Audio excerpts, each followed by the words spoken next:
आज मैं बनाने जा रही हूँ नए तरीके से भुट्टा। भुट्टा तो सभी लोग भूंज के खाते हैं, आज थोड़ा सा कुछ अलग तरीके से बनाएंगे। यहाँ पे भुट्टा को भूनेंगे हम।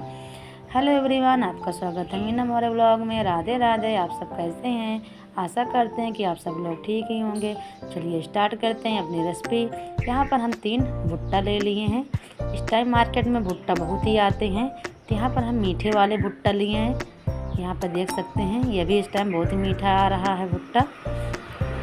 इन सभी भुट्टों को हम इस तरह छील लेंगे और जितने भी इसमें बाल हैं इनको सबको निकाल देंगे इस तरह, नहीं तो मुंह में आते हैं खाने में। तो इस तरह हमको अच्छे से भुट्टा को साफ़ कर लेना है, एकदम भी इसके बाल ना रह जाएं इसमें। तो यहाँ पर हम 3 भुट्टा को छील लिए हैं। इधर कढ़ाई में रख दिए थे पानी गर्म होने के लिए। पानी अच्छे से गर्म हो गया है।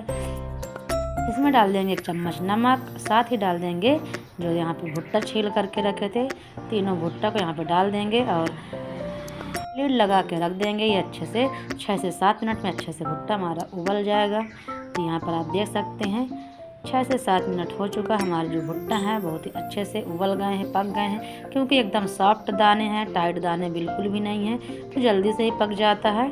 तो इसको हम निकाल लेते हैं। अगर मेरी वीडियो अच्छी लगे तो लाइक कर दीजिएगा, चैनल पर नए हैं सब्सक्राइब कर दीजिएगा और बेल आइकन दबाना मत भूलिएगा ताकि आगे की नोटिफिकेशन आपको मिलती रहे। यहाँ पर भुट्टे जो हमारे अच्छे से पक गए हैं, चलिए इसमें लगाने के लिए कुछ बनाते हैं हम स्लरी। यहाँ पर हम ले लिए हैं 2 चम्मच दही, साथ इसमें डाल देंगे 1/4 चम्मच काला नमक। इसी के साथ डाल देंगे इसमें हम काश्मीरी मिर्च और साथ ही डाल देंगे भुना हुआ जीरा पाउडर। यहाँ इसके बाद हम इसमें थोड़ा सा अच्छे से स्वाद लाने के लिए डाल देंगे, यहाँ पर हम कैच का चाट मसाला ले लिए हैं, चाट मसाला डाल देंगे। एक यहाँ पर नींबू का रस हम ले लिए हैं, नींबू का रस भी इसमें डाल देंगे। फिर इसके बाद इसको हम अच्छे से मिक्स कर लेंगे। इस तरह बनाएंगे भुट्टा तो बहुत ही अच्छा लगेगा खाने में। तो थोड़ा सा कुछ अलग ट्रिक से आज हम बना रहे हैं। बिल्कुल भी वीडियो को स्किप नहीं करिएगा, पूरा वीडियो को देखिएगा, तभी समझ में आएगा कैसे हम भुट्टा को यहाँ पे बनाए हैं।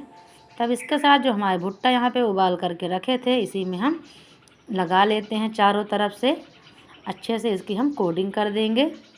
बारिश के टाइम भुट्टा बहुत ही मार्केट में आते हैं और बारिश के टाइम ही भुट्टा अच्छे भी लगते हैं खाने में। तो ले आए भुट्टा और इस तरह आप एक बार ज़रूर से ज़रूर ट्राई करिए, बहुत ही अच्छा बन के तैयार होता है भुट्टा। आप इसको उबाल के भी खा सकते हैं ऐसे, या भून कर के भी खा सकते हैं नींबू नमक लगा के। आज थोड़ा सा कुछ अलग से बना रहे हैं, उस तरह तो हमेशा ही खाते हैं सभी लोग घर पर। तो इसके बाद लगाने के बाद हम इसमें रख दिए एक स्टैंड, इसमें रख देंगे हम भुट्टा को भूनने के लिए, ताकि अच्छे से हमारा भुट्टा भुन जाए। आज मेरे यहाँ बहुत ही बारिश हो रही थी, घर पर रखा हुआ था भुट्टा, तो हमने सोचा लाओ भुट्टा को भून कर बनाते हैं, कुछ नई रेसिपी ट्राई करते हैं। तो इसी के साथ यहाँ पर देखिए भुट्टा को अच्छे से हम भून लिए हैं। ज़्यादा समय नहीं लगता भुट्टा को भूनने में, क्योंकि हम पहले इसको उबाले थे, इसलिए बिल्कुल भी समय नहीं लगेगा, बहुत जल्दी भून के तैयार हो जाएगा। पहले अगर उबाल लेंगे तो भुट्टा जो है अंदर तक अच्छे से पक जाता है, कच्चा नहीं रहता है भूनने में। तो इसलिए हम यहाँ पर थोड़ा थोड़ा भुट्टा को भून लिए हैं। इसके बाद नमक और काला नमक, काश्मीरी मिर्च, एक नींबू काट लिए हैं, इसको अच्छे से हम उसमें लगा दिए हैं। नमक, नींबू, काला नमक, मिर्च इसमें अच्छे से लगा दिए हैं, ताकि हमारा जो भुट्टा है तीखा, खट्टा, मीठा, चटपटा अच्छे से बन के तैयार हो जाए। तो इस तरह अगर आप एक बार भी भुट्टा बना के खाएंगे तो बहुत ही आपको पसंद आएगा और आपके घर में बार बार यही वाला भुट्टा की डिमांड हो जाएगी। मेरे यहाँ तो भुट्टा आता है, सभी लोग की फरमाइश होती है, अब इसी तरह भुट्टा बनाती हूँ खाने के लिए। सबको ये वाला बहुत ही पसंद आया है। एक बार आप भी ज़रूर ट्राई करिएगा और कमेंट करके बताइएगा आपको भुट्टा कैसा लगा है। अभी पर हम वीडियो को एंड कर रहे हैं, मिलते हैं अगले वीडियो में, तब तक के लिए बाय बाय, टेक केयर।